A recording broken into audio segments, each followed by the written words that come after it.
Welcome to LV9 TV. ముందుగా bulletin లోని headlines. తన కుమారుడి రాజకీయ ప్రవేశంపై స్పందించిన ఎమ్మెల్యే గంట శ్రీనివాసరావు. మాధవతారులో ఏర్పాటు చేసిన నార్త్ జోన్ కార్యాలయాన్ని ప్రారంభించిన విశాఖ ఉత్తర ఎమ్మెల్యే. పాస్ పుస్తకాలపై మాజీ సీఎం జగన్ ఫోటో చూస్తుంటే రాక్షసుడిని చూస్తున్నట్టుంది AP speaker. Deputy CM Pawan Kalyan ఉన్న ఫ్లెక్సీలను గుర్తు తెలియని వ్యక్తులు దగ్ధం. సీసీ రోడ్ నిర్మాణంలో నాణ్యత ప్రమాణాలు పాటించాలని గిరిజనులు డిమాండ్. రైతులు భూ సమస్యలు పరిష్కరించేందుకు ప్రభుత్వం కృషి. సంపద సృష్టిస్తానని చెప్పి అధికారంలోకి వచ్చిన చంద్రబాబు చేతగానితనం. విద్యుత్ వినియోగదారులకు ఊరట ఏపీ టూరిజం కార్పొరేషన్ చైర్మన్.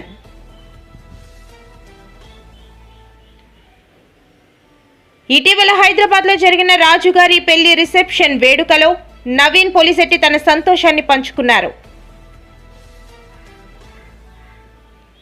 ఉమ్మడి శ్రీకాకుళం జిల్లా రాజాం నియోజకవర్గంలో బంగారు ఆభరణాల దొంగతనం కేసు ఛేదించిన పోలీసులు.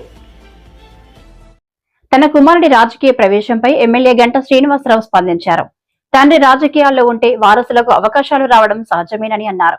అయితే రాజకీయాల్లో ఎదగడం వ్యక్తిగత సామర్థ్యంపై ఆధారపడి ఉంటుందన్నారు. వచ్చే ఎన్నికల్లో ఎంపీగా పోటీ చేసే అంశంపై ఇప్పుడే చెప్పలేమని అన్నారు. ఇప్పుడు ఎవరైనా వారసులు అనేది వాళ్ళకి అదొక ఎంట్రీకి ఒక చిన్న యాక్సెస్, కానీ వాళ్ళు రాజకీయాల్లో ఉండాలా, వాళ్ళు సక్సెస్ అవ్వాలా, లేకపోతే ఎలా ఉంటారనేది అల్టిమేట్గా వాళ్ళ యొక్క కెపాసిటీ బట్టి, వాళ్ళ యొక్క హార్డ్ వర్క్ బట్టి ఉంటుంది తప్ప రాజకీయాల్లో కేవలం వారసుల ద్వారా సక్సెస్ అవ్వాలని లేదు. ఎందుకంటే వాళ్ళకి ఒక ఈజీ పలాని గంటా శ్రీనివాస్ గారు అబ్బాయి, లేకపోతే పలాని ఎక్స్ వాళ్ళ అబ్బాయి, పలాని ఎక్స్ వాళ్ళ అమ్మాయి అని ఒక ఎంట్రన్స్కి ఒక ఈజీ యాక్సెస్ వస్తుంది. అంతేగాని అల్టిమేట్గా వాళ్ళు ప్రూవ్ చేసుకోవాల్సింది వాళ్ళు ఓన్గా వాళ్ళు ప్రూవ్ చేసుకోవాలి. వాళ్ళకి ఆ స్టామినా ఉండాలి, ఆ శక్తి ఉండాలి, ఆ హార్డ్ వర్క్ చేయాలి. అల్టిమేట్ గా డెస్టినీ కూడా కలిసి రావాలి. మళ్ళీ మీరు ఎంపీగా పోటీ చేస్తారని వార్త వస్తుంది, ఎంతవరకు అటువంటి కాదు. నిన్న ఏదైతే మరతో అందరం కలిసి ఒక ప్రెస్ మీట్ పెట్టినప్పుడు ఎవరో మీలాంటి ఒక విలేకరు అడిగారు, ఎందుకు మీరు ఎమ్మెల్యేగా ఏమైనా వస్తారా అని చెప్పి భరత్ని అడిగితే అది చెప్పానప్పుడు ఆయన ఎమ్మెల్యేగా రావడం నాకు కుదరదు, నేను అవసరమైతే రాజకీయాలు మానేస్తాను తప్ప ఎంపీకి చేయనని చెప్పాడు. ఆ విషయంలో ఒకవేళ ఏదైనా ఈక్వేషన్ ప్రకారం మళ్ళీ ఆయన ఎమ్మెల్యేగా రావాల్సి వస్తే అప్పుడు నేను ఎంపీకి వెళ్తాను సిద్ధంగా ఉన్నా అని చెప్పాం. అంతే తప్ప ఎవరు ఏమి కూడా అటువంటి మార్పులు ఆలోచనలు లేవు. ఇది మాకంతా ఒక పార్టీ ఉంది, దానికి ఒక నాయకుడు ఉన్నాడు, నాయకుడు డిసైడ్ చేస్తారు. ఆయన డిసైడ్ చేసిన దాని ప్రకారం అందరూ నడుచుకుంటాం. డెఫినెట్ గా రవితేజ కాదు, ఎవరైనా పాలిటిక్స్ లోకి వస్తామని ఇంట్రెస్ట్ చూపిస్తే మా వంతు దీనికి సపోర్ట్ గ్యారెంటీగా ఉంటుంది, ఎంకరేజ్ చేస్తాం. సార్ ఇంకోటి ప్రతిపక్షాలు విమర్శలు చేయాల్సుకున్నాయి, ప్రజా సమస్యల కోసం అసెంబ్లీకి రావట్లేదు. జగన్కి ఏమైనా మీరు సలహా ఇస్తారు నూతన సంవత్సరంలోని? కాదు, ఈ నూతన సంవత్సరం దేవుడి సన్నిధిలో ఉన్న రాజకీయాలు వదులుకున్నాం కదా, మళ్ళీ మాట్లాడదాం. అందరికీ నూతన సంవత్సర శుభాకాంక్షలు. విషయ happy and prosperous new year.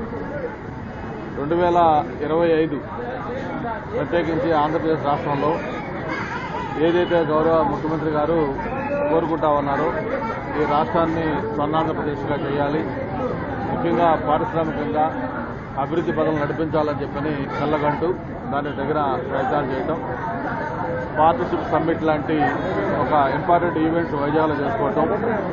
అంతేకాదు ఈరోజు ప్రపంచంలోనే ఒక ఐటీ దిగ్గజం కంపెనీగా ఉన్న గూగుల్ లాంటి కంపెనీ విశాఖపట్నం నగరానికి వాళ్ళ ఎస్టాబ్లిష్మెంట్ చేయడానికి అంగీకరించి అనౌన్స్ చేయటం, అది కూడా ఈ సంవత్సరం మార్చిలో ఫౌండేషన్ జరుగుతూ ఉంది. దాంతోపాటు ఏదైతే ఈ రాష్ట్ర ప్రజలందరూ కూడా సుఖ సంతోషాలతో సౌఖ్యంగా ఉండాలని, ప్రత్యేకించి రైతాంగం, యువత, మహిళలు అందరూ కూడా మంచి భవిష్యత్తు ఉండాలని మాధవధరలో ఏర్పాటు చేసిన నార్త్ జోన్ కార్యాలయాన్ని విశాఖ ఉత్తర MLA Vishnukumar Raju, GVMC commissioner, స్థానిక కార్పొరేటర్ వెంకటరమణ గురువారం ప్రారంభించారు. నగర ప్రజలకు మరింత సమర్థవంతంగా మెరుగైన సేవలు అందించాలనే లక్ష్యంతో నూతన నార్త్ జోన్ కార్యాలయాన్ని ఏర్పాటు చేశామన్నారు. అందరూ కూడా నూతన సంవత్సరం వేడుకలు చేసుకున్న తర్వాత 1వ తారీఖు నుంచి ఈ 1 జనవరి నుంచి జోనల్ కార్యాలయంలో ఓపెన్ చేయాలని చెప్పి పైనుంచి ఆదేశాలు వచ్చిన మూలాన నార్త్ అసెంబ్లీ కాన్స్టిట్యున్సీకి ఒక జోనల్ కమిషనర్ గారు ఉంటారు. సో అంతకుముందు ఏంటంటే ఈ జోనల్ కమిషనర్ గారు వేరే అసెంబ్లీ కాన్స్టిట్యున్సీ కూడా చూడవలసి వచ్చేది. ఇప్పుడు ఆ ఇన్కన్వీనియన్స్ లేకుండా ఒక జోనల్ కమిషనర్ గారు ఒక అసెంబ్లీ నియోజకవర్గానికి వారు పనులన్నీ చూస్తారు. అందుకు ఆ విధంగా ఈరోజు మాధవధార దగ్గర జోనల్ కార్యాలయం ఏర్పాటు చేయడం గురించి ఇనాగరేషన్ చేయడానికి ఇక్కడ తెలుగుదేశం పార్టీ నాయకులు, అట్లాగే లోకల్ కార్పొరేటర్స్ గారు, ఇంకా మిగిలిన లోకల్ కార్పొరేటర్స్ అందరూ కూడా జనసేన, భారతీయ జనతా పార్టీ నాయకులు, అట్లాగే అధికారులు అందరూ వచ్చారు. గౌరవనీయులైన కమిషనర్ గారు, జీవీఎంసీ కమిషనర్ గారు కేతన్ గర్గ్ గారు వారి చేతులపైన ఈ కార్యక్రమాన్ని నిర్వహించడం జరిగింది. చాలా కన్వీనియంట్గా ఉంటుంది ఇంకా ఫ్యూచర్లో. అట్లాగే కొత్తగా ఏర్పడే జోనల్ కార్యాలయం కూడా మార్చ్ ఎండింగ్ కానీ ఏప్రిల్ కానీ అవుతుంది. కానీ లోకల్ కార్పొరేటర్ గారు మార్చి 18వ తారీఖున లోపల చేస్తే బాగుంటుందని వారు సజెస్ట్ చేయడం జరిగింది. సో తప్పనిసరిగా 18 లోపల అది కార్యాలయాన్ని కంప్లీట్ చేసేటట్టు చేయమని చెప్పి ఇంజనీరింగ్ అధికారులకి తెలియజేస్తాము. డెఫినెట్గా వారు టెన్యూర్లో కూడా ఈ పని అయినట్టు ఉండాలి అనే ఉద్దేశంతో దానికి పూర్తిగా సహకరిస్తామని చెప్పి తెలియజేస్తాం. పాస్ పుస్తకాలపై మాజీ సీఎం జగన్ ఫోటో చూస్తుంటే రాక్షసుడిని చూసినట్టు ఉందని ఏపీ స్పీకర్ అయ్యన్న పాత్రుడు ఆగ్రహం వ్యక్తం చేశారు. నర్సీపట్నంలో జరిగిన పాస్ పుస్తకాల పంపిణీలో ఆయన మాట్లాడారు. రైతుల పట్ట పాస్ పుస్తకాలపై నాయకుల ఫోటోలు ఎందుకని అయ్యన్న ప్రశ్నించారు. వారు సక్రమంగా పాస్ పుస్తకాలు చేసి మీకు ఇవ్వాలన్నది మీ ప్రభుత్వం తాలూకు ఆలోచన. సింపుల్గా చెప్తే మీకు అర్థమయ్యేలా చెప్తున్నాను నేను. మీకు పాస్ పుస్తకం మీ చేతిలో ఉంటే ఒకవేళ ఎవరైనా ఉంటారు, దొంగలు ఉన్నారు, ఏదన్నాం ప్రతి చోట దొంగలు ఉన్నారు. బాబు గారితో మాట్లాడిన తర్వాత రెవెన్యూ మినిస్టర్ గారి అంతా కూర్చొని దీన్ని సర్వే చేసి, చాలా పెద్ద టైం ఇది, రాష్ట్రం మొత్తం మీద అన్ని గ్రామాల్లో కూడా సర్వే చేసి ఎవరికి ఇబ్బంది లేకుండా చెయ్యాలని చెప్పి ప్రభుత్వం ఆలోచన చేసింది. దాంట్లో భాగంగా ఇప్పటికి రాష్ట్రం మొత్తం అన్ని 175 నియోజకవర్గాలు కూడా ఈ సర్వే చేసాం. అలాగే మన నర్సీపట్నం నియోజకవర్గాలు కూడా కొన్ని గ్రామాలు అయ్యాయి సర్వే. ఆ గ్రామాలన్నిటికీ కూడా పాస్ పుస్తకాలు ఇవ్వాలని చెప్పి ఈవేళ స్టార్టింగ్ మాత్రమే. మీరు రోజు నర్సీపట్నం రావాల్సిన లేదు. నేను అదే ఆర్డీఓ గారికి, కలెక్టర్ గారికి చెప్పాను నేను. ఈవేళ స్టార్టింగ్ కాబట్టి ఈవేళ రాష్ట్రం మొత్తం మీద అన్ని నియోజకవర్గాలు కూడా ఈవేళ కార్యక్రమం పెట్టాం. ఇది ఒక్కరోజే. ఇక్కడ రేపటి నుంచి మీరు ఇక్కడ నర్సీపట్నం రావాల్సిన లే. మీ మండలంలో మీ గ్రామం కూడా వెళ్తారు కదండి. మీ మండలంలో మీ గ్రామం వచ్చి పాస్ పుస్తకాలు ఇచ్చి ఏర్పాటు చేస్తున్నాం. ఇదే మండలానికి కూడా వెళ్ళాల్సిన లేదు. ఆఫీసులో మీ గ్రామం వస్తారు, మీ సచివాలయం కూర్చుంటారు, మిమ్మల్ని అందరినీ పిలిచి పుస్తకాలు అక్కడ ఇచ్చి ఏర్పాటు చేస్తాం. ఇవాళ ఒక్కరోజు అంటే ఓపెనింగ్ రోజు కాబట్టి రాష్ట్రం అంతా ఒకేసారి చేస్తున్నాం కాబట్టి ఇవాళ నర్సీపట్నంలో పెట్టడం జరిగింది. రేపటి నుంచి మీరు ఇక్కడ రావాల్సిన లేదు. మీ ఊరే వస్తారు, వచ్చి మీకు ముందుగా ఇంటిమేట్ చేస్తారు. మీ సచివాలయం దగ్గర ఉండి తీసుకోవాల్సిన అవసరం ఉంది. రెండోది ఏంటంటే అల్లూరి అడ్డై తీగల మండలం రాయపల్లి గ్రామంలో బుధవారం రాత్రి డిప్యూటీ సీఎం పవన్ కళ్యాణ్ ఉన్న ఫ్లెక్సీలను గుర్తు తెలియని వ్యక్తులు దగ్ధం చేశారు. ఈ ఘటనపై స్థానికులు పోలీస్ స్టేషన్ లో గురువారం ఫిర్యాదు చేశారు. నైట్ కోడిగుజ్జాన్ని మెలకు వచ్చిందమ్మా. మెలకు వచ్చేసరికి నేను బయటకు వెళ్ళి చూసాను, ఎవరబ్బా ఇంత కేకలేస్తున్నారని. చూసేసరికి పిల్లలు ఎగురుతున్నారు, నడు రోడ్డు మీద ఏంటి మంట పెట్టారు, ఏమేమి కాల్చేస్తున్నారు, రోడ్డు పాడైపోద్ది కదా అని బయటకు వెళ్ళి చూసేసరికి చాలా మంది తాగేసి వాళ్ళు ఇష్టం వచ్చినట్టు ఎగురుతున్నారు. దగ్గరికి వెళ్ళి చూసేసరికి జెండాని శుభ్రంగా కాల్చి, పవన్ కళ్యాణ్ జెండాని శుభ్రంగా కాల్చారు. టీడీపీ లేదు, ఏమీ లేదు, కూటమి లేదు అనుకుంటా ఎగురుతున్నారు, డ్యాన్సులు కడుతున్నారు. ఒక ముక్కను కూడా ఇంటికి తీసుకొచ్చాను, అది కాలిపోయిన ముక్కని. మళ్ళీ నా వెనకాల వచ్చి ఆ ముక్క కూడా పట్టుకెళ్ళిపోయారు. ఎవరు పట్టుకెళ్ళారు కూడా నేను చూడలేదు అసలు. లేకపోతే ప్రొద్దుట అందరికీ చూపిద్దారు అనుకున్నాను ఆ మొక్కని. అది ఎవరు పట్టుకెళ్ళారు కూడా నాకు తెలియదు, అది కూడా నాకు తెలియాలి ఎవరు పట్టుకెళ్ళారు అనేది. ఆ మొక్క ఇంటికి వచ్చి కాశీ చిన్న కొడుకు నాతో మాట్లాడుతున్నాడు బయట. ఎవరు దూరారు, లోపల దూరి ఆ మొక్క పట్టుకెళ్ళిపోయారు. పట్టుకెళ్తే ముక్క ఎక్కడ పడేసాను తెచ్చాను కదా నేను ఆశ్చర్యపోయి చూస్తే ఎక్కడ కూడా ముక్క లేదు. ఆనవాళ్ళు పొద్దున ప్రెసిడెంట్కి చూపిద్దామని మీ ఊళ్ళు ఇలా చేశారు తమ్ముడు అందాం అనుకుంటే ఆ ముక్క కూడా లేకుండా చేశారు వాళ్ళు. ముంచంగిపుట్టు మండలంలోని దోడిపుట్ పంచాయతీ పరిధి రాంపుట్లో చేపట్టిన సీసీ రోడ్డు నిర్మాణంలో నాణ్యత ప్రమాణాలు పాటించాలని గిరిజనులు డిమాండ్ చేస్తున్నారు. గిరిజన సంఘం మండల నాయకులు మాట్లాడుతూ, ఈ మీడియా మిత్రులకు అందరికీ నమస్కారం. నా పేరు కొర్రా డొమ్రు, ముంచంగిపుట్టు మండలం గిరిజన సంఘం మండల నాయకుడిని. మాది రాంపుట్టు గ్రామం, దోడిపుట్టు పంచాయతీ, అల్లూరి సీతారామరాజు జిల్లా. ఈరోజు ఇది నూతనంగా వేసిన బీటు రోడ్డుకి రాంపుట్టు కింద నుంచి సుమారు ఒక 300 మీటర్ అవుద్ది సీసీ రోడ్డు వేస్తున్నారు. కాకపోతే సీసీ రోడ్లో ఈరోజు పూర్తిగా ఇసుక క్వాలిటీ అస్సలు లేవు. వాటి గురించి ఆ సీసీ రోడ్డు కూడా బాగా క్వాలిటీ రాలేదు. దాని గురించి మేము కూడా చాలా ఆందోళన చెందుతున్నాం. ఇదే విషయమై మా కాంటాక్ట్ని అడిగితే మేము వచ్చి తర్వాత చూస్తాము అని ఈ పొంతన లేని సమాధానము చెప్తున్నారు. మాకు కూడా చాలా బాధ అనిపిస్తుంది. తర్వాత మళ్ళీ రోడ్డు రిపేర్ చేసే విషయంలో మళ్ళా వెనకాడే పరిస్థితి ఉన్నాయి. కాబట్టి దయచేసి పై అధికారులు ఈ విషయాన్ని స్పందించి మాకు వెంటనే వచ్చి పరీక్షిస్తారని చెప్పేసి ఈ గ్రామం తరపున ఈ మీడియా ముఖంగా కోరుతున్నాం. రైతులు భూ సమస్యలు పరిష్కరించేందుకు ప్రభుత్వం కృషి చేస్తుందని రాష్ట్ర వ్యవసాయ శాఖ మంత్రి అచ్చెన్నాయుడు తెలిపారు. కోటబొమ్మాలి మండలం అక్కయ్య వలసలో శుక్రవారం జరిగిన పట్టాదారు పాస్ పుస్తకాలు పంపిణీ కార్యక్రమంలో పాల్గొన్నారు. అనంతరం మంత్రి మాట్లాడారు. ఈరోజు చూస్తే ప్రతి ఇంటిలో ఒక ఫోన్ కాదు, 2 చేతులతో 2 ఫోన్లు పట్టుకుంటున్నారు. ఫోన్ మన చేతిలో ఉంటే అన్ని మనం చేసుకోవచ్చు. ఒకప్పుడు మీరు కరెంటు బిల్లు కట్టాలంటే కోటబొమ్మాలి వెళ్ళి ఏ ఆఫీస్కి కట్టేవారు. ఈరోజు అక్కర్లేదు, కొద్దిగా తెలిసిన వాడు ఉంటే ఇంట్లో కట్టుకోవచ్చు. దీనికి తోడు మన యువ నాయకుడు శ్రీ నారా లోకేష్ బాబు గారు ఈసారి ఒక మనిషి అనేవాడు ఆఫీసుల దగ్గరికి వెళ్ళకూడదు. ఆఫీస్ దగ్గరికి వెళ్తే చాలా చెక్కులు ఉంటాయి, ప్రతి ఓడికి తడపాలి. మనం ఎంత కంట్రోల్ చేయాలన్నా కంట్రోల్ చేయలేము. అందుకే మీరు ఆఫీస్కి వెళ్ళకుండే మీరు సదుపాయాలు పొందొచ్చని వాట్సాప్ గవర్నెన్స్ తీసుకొచ్చింది. దాని మీద ఇంకా అవగాహన రావటం లేదు. దాని మీద కూడా అవగాహన కల్పించాలి. ఉదాహరణకి నాకు ఒక సర్టిఫికేట్ కావాలి, బీసీ సర్టిఫికేట్. నేను బీసీ నా పేరు అచ్చెన్నాయుడు. సంవత్సరానికి నాది బీసీడీ ఇంకొక కమ్యూనిటీ అయిపోదు, నాది పోలినాటి వెలం ఇంకొక కమ్యూనిటీ అయిపోదు. నేను మళ్ళీ చనిపోయిన వరకు ఇదే నాకు ఉంటుంది. కానీ దీనికి ప్రతి సంవత్సరం సర్టిఫికేట్ అడుగుతున్నారు.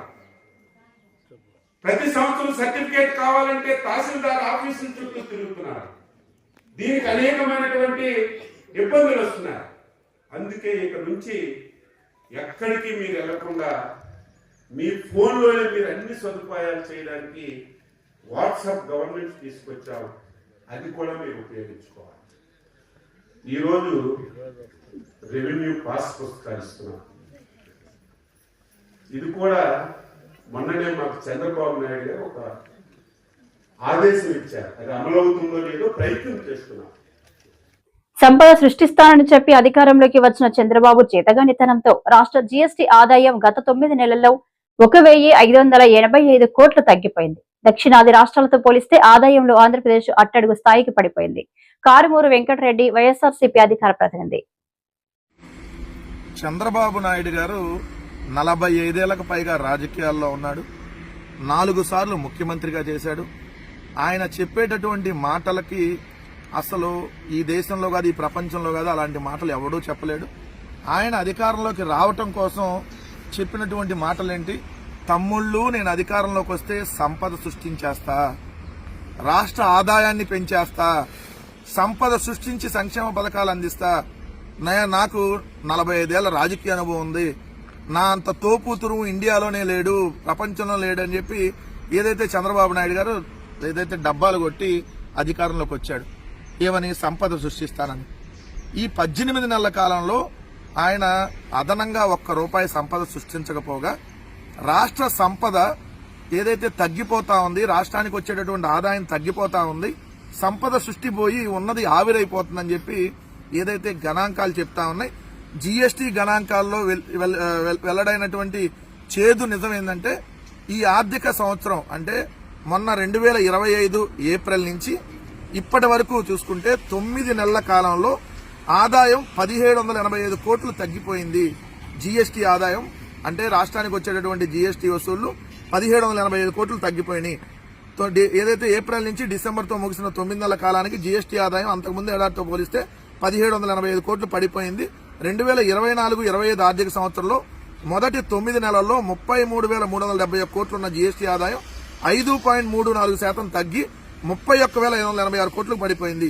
ఇదే సమయంలో దేశవ్యాప్తంగా జీఎస్టీ ఆదాయం 6.8% పెరిగితే రాష్ట్రంలో జీఎస్టీ ఆదాయం మాత్రం 5.34% తగ్గింది. 9 నెలల్లో దక్షిణాది రాష్ట్రాల్లో కర్ణాటక 13.1%, తమిళనాడు 8.1%, కేరళ 8.4%, తెలంగాణ 5.1% వృద్ధిని నమోదు చేస్తే ఆంధ్రప్రదేశ్ మాత్రం అట్టడుగు స్థాయికి వెళ్లిపోతా ఉంది. ఏప్రిల్లో వచ్చినటువంటి జీఎస్టీ ఆదాయం 4,686 కోట్లయితే మేలో విద్యుత్ వినియోగదారులకు ఊరట అని AP tourism corporation chairman Nookasani Balaji అన్నారు. ఈ మేరకు ఆయన ఈ రోజు మీడియా సమావేశంలో మాట్లాడుతూ రాష్ట్ర విద్యుత్ నియంత్రణ మండలి ఏర్పాటు చేసిన తర్వాత 26 ఏళ్లలో మొదటిసారి విద్యుత్ ఛార్జీలలో ట్రూ డౌన్ చేసి కూటమి ప్రభుత్వం చరిత్ర సృష్టించిందని అన్నారు. దౌర్జన్యంగా దుర్మార్గంగా పాలన గడిపితే ఆ పాలనలో మగ్గినటువంటి రాష్ట్ర ప్రజలు తిరిగి ఆ దుర్మార్గమైనటువంటి రాక్షస పరిపాలన అంతమొందించి 5 సంవత్సరాల సుదీర్ఘ పోరాటం జరిపి ప్రజలు చంద్రబాబు నాయుడు గారి నాయకత్వంలో ప్రత్యేకించి ఎన్నికల నాటికి కూటమి ప్రభుత్వం పార్టీగా ఏర్పడి తెలుగుదేశం పార్టీ, జనసేన, బీజేపీ పార్టీలు ఒక కలిసికట్టుగా కూటమి పార్టీకి ఏర్పడి మొన్న జరిగినటువంటి 10 నెలల క్రితం జరిగిన ఎన్నికల్లో 165 సీట్లు ప్రజలు స్వచ్ఛందంగా ముందుకు వచ్చి కట్టబెట్టినటువంటి వైనం.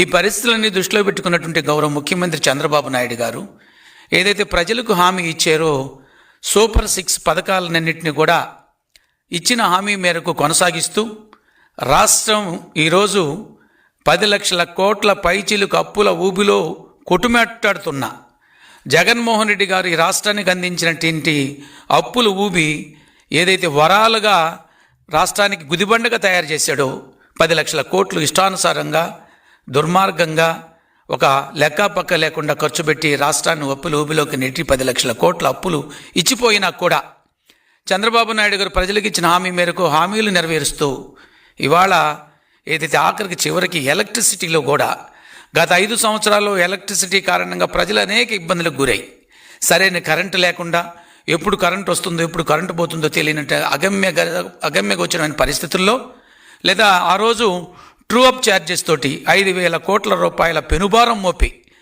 32,009 సార్లు విద్యుత్ ఛార్జీలు పెంచి 2019-24 మధ్య ఇటీవల హైదరాబాద్ లో జరిగిన రాజుగారి పెళ్లి రిసెప్షన్ వేడుకలో నవీన్ పోలిశెట్టి తన సంతోషాన్ని పంచుకున్నారు. చిన్నప్పుడు తను ఎవరి సినిమాలైతే థియేటర్లో చూసి పెరిగారో ఇప్పుడు అదే స్టార్ హీరోల చిత్రాలతో పాటు తన సినిమా కూడా సంక్రాంతికి విడుదల కావడం గొప్ప విషయమని ఆయన చెప్పుకొచ్చారు. రాజా సాబ్ కానీ అన్ని సినిమాలు ఫస్ట్ ఐ థింక్ ఎవరో ఇందాక అంటున్నారు, నాకు చిన్నప్పటి నుంచి నేను కూడా చాలా సంక్రాంతులు చూశాను. ఈసారి సంక్రాంతికి ఇంత ఫెస్టివల్ ఎనర్జీతో ఇన్ని మంచి సినిమాలు, ఇంత ఎంటర్టైన్మెంట్ ప్రామిస్ ఉన్న సినిమాలు అన్ని కొత్తగా అన్ని ఒకటేసారి వస్తున్నప్పుడు ఇంకా థియేటర్స్లో తెలుగు సినిమా అనే ఒక ఎనర్జీ మనం విట్నెస్ చేయబోతున్నాం. So please enjoy all the films and I hope and pray that you like all the films and all the films will do well and Telugu cinema sound ప్రపంచ వ్యాప్తంగా వినిపిస్తుంది ఈ సంక్రాంతికి అని నేను కోరుకుంటున్నాను.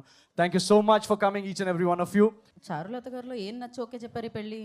చారులత గారిలో నచ్చని క్వాలిటీ ఉంటాయి కదండి. మీరు ఆవిడని అడగాలి, నాలో ఏం క్వాలిటీ నచ్చి ఓపెన్. అయ్యో మీలో క్వాలిటీల గురించి అడుగుతామా చెప్పండి. మీలో సింగింగ్ క్వాలిటీ ఉంది, రైటింగ్ క్వాలిటీ ఉంది, సూపర్ పర్ఫార్మెన్స్ క్వాలిటీ ఉంది, అమేజింగ్ టైమింగ్ క్వాలిటీ ఉంది. ఇలా చెప్పుకుంటూ పోతే క్వాలిటీస్ ఇవాళ ఈవెంట్ అంతా నిండిపోతూ ఉంటుంది. Shaadi.comలో నా ప్రొఫైల్లో యాడ్ చేయండి అవన్నీ.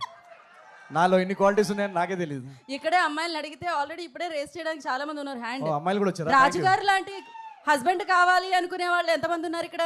ఏ అబ్బాయిలు కూడా ఎత్తుతున్నారేంటి? అమ్మాయిలు మాత్రం ఎత్తండి. So okay, Charu, you want to say hi to them? yes, Charu garu మాట్లాడతారు. Hi. Already Naveen garu oh thank you, I love you too. Already he said, I think I will not take much of your time. Kani, all I'll say is, nenu super excited. Idi na third Sankranti, with all of you, and nenu chala happy and grateful. And I really hope you enjoyed the film. Endukante this is a proper family entertainer, and meeku definitely ga nachutundi. I know this, and I'm very excited to see all of your expressions, me reactions chusinattu nenu kuda waiting. So Jan 14th, all of you guys should be there in theaters to watch Anaganaka Okaraju. Thank you so much andi. Yes, ఇంకా చాలా ఉంది. Guest తోటి మాకేదో photo shoot ఉంటుందని చెప్పారు. చదివింపులు ఉంటాయి. మీరు కూర్చుంటే మనం ఒక్కొక్కరిని పిలుద్దాం. వాళ్ళు వచ్చినప్పుడు మనం 4 అక్షింతలు వేసి మీకు చదివిస్తారు కూడా. సో దయచేసి మీరు ఒకసారి కూర్చుంటే మీ ఇద్దరు కలిసి ఏదా ఫ్రేమ్ చూద్దాం. కూర్చోండి ఒకసారి. అదిరింది దండలా. మేము ఇక్కడ అక్షింతలు కూడా పెట్టామండి పుష్పాల రూపంలో. సో ఫస్ట్ ఎవరిని పిలుద్దాం ఏమండి? మిమ్మల్ని ఇప్పటికే చాలాసేపు వేయించి. ఉమ్మడి శ్రీకాకుళం జిల్లా రాజం నియోజకవర్గంలో బంగారు ఆభరణాల దొంగతనం కేసు ఛేదించిన పోలీసులు 2 నిందితుల అరెస్ట్. రాజం నియోజకవర్గం ఆర్యవలస మండలం బాలకవి వలస గ్రామంలో జరిగిన భారీ బంగారు దొంగతనం కేసును పోలీసులు ఛేదించారు. ఉమ్మడి శ్రీకాకుళం జిల్లా రాజం నియోజకవర్గంలో బంగారు ఆభరణాల దొంగతనం కేసు ఛేదించిన పోలీసులు 2 నిందితుల అరెస్ట్. రాజం నియోజకవర్గం ఆర్యవలస మండలం బాలకవి వలస గ్రామంలో జరిగిన భారీ బంగారు దొంగతనం కేసును పోలీసులు ఛేదించారు. ఈ కేసులో 2 నిందితులను పోలీసులు అరెస్ట్ చేశారు. 4/12/2025 తేదీన బాలకవి వలస గ్రామానికి చెందిన కిల్లరి కమల అనే మహిళ ఇంట్లోకి అక్రమంగా ప్రవేశించి బీరువాలో ఉన్న 13 తులాల బంగారు ఆభరణాలు దొంగిలించిన ఘటనపై ఆర్యవలస పోలీస్ స్టేషన్లో కేసు నమోదు చేశారు. దొంగిలించిన బంగారు ఆభరణాల విలువ సుమారు 15 లక్షల రూపాయలుగా పోలీసులు నిర్ధారించారు. ఈ కేసు దర్యాప్తును Rajam rural circle inspector H Upendrarao garu స్వయంగా పర్యవేక్షించారు. ప్రత్యేక బృందాలను హైదరాబాద్, గోవా, భువనేశ్వర్ ప్రాంతాలకు పంపించి గాలింపు చర్యలు చేపట్టారు. దర్యాప్తులో భాగంగా ఈరోజు ఉదయం బాలకవి వలస జంక్షన్ వద్ద 22 ఏళ్ల డోల గాయత్రి మరియు 21 ఏళ్ల దుడ్ల బాలాజీ అనే 2 నిందితులను పోలీసులు అరెస్ట్ చేశారు. నిందితుల వద్ద నుంచి 1 లక్ష రూపాయల నగదు, అరతులం బంగారు చెవిదిద్దులు, 2 సెల్ ఫోన్లను పోలీసులు స్వాధీనం చేసుకున్నారు. విచారణలో నిందితులు దొంగిలించిన బంగారు ఆభరణాలను శ్రీకాకుళం జిల్లా ఆముదాల వలస, బాపట్ల జిల్లా చీరాలలోని ప్రైవేట్ ఫైనాన్స్ సంస్థలో తాకట్టు పెట్టి డబ్బులు తీసుకున్నట్లు తెలిపారు. ఆ డబ్బులతో హైదరాబాద్, గోవా, భువనేశ్వర్లలో విలాస జీవితం గడిపినట్లు పోలీసులు వెల్లడించారు. గత డిసెంబర్ నెల 9వ తారీఖున మన రేగడామదాల వలస మండలం బాలకే వలస గ్రామానికి చెందిన కిలారి కమల అనే ఒక మహిళ వాళ్ళ ఇంట్లోనూ ఉన్న 13 తులాల బంగారం సుమారు పోయినట్లు మాకు కంప్లైంట్ ఇవ్వడం జరిగింది. ఈ కంప్లైంట్ పైన మేము ఎఫ్ఐఆర్ రిజిస్టర్ చేసి దర్యాప్తు కొనసాగించడం జరిగింది. ఈ దర్యాప్తులో భాగంగా అదే గ్రామానికి చెందిన డోల గాయత్రి అనే ఒక మహిళ ఈ దొంగతనానికి పాల్పడినట్లు గుర్తించాము. అదేవిధంగా ఈమెని మ్యారేజ్ చేసుకున్నటువంటి వ్యక్తి దొడ్ల బాలాజీ అనే వ్యక్తి, వీళ్ళిద్దరూ కలిసి దొంగతనం చేసి గ్రామం నుంచి పరారైనట్లు మాకు అనుమానం కలిగింది.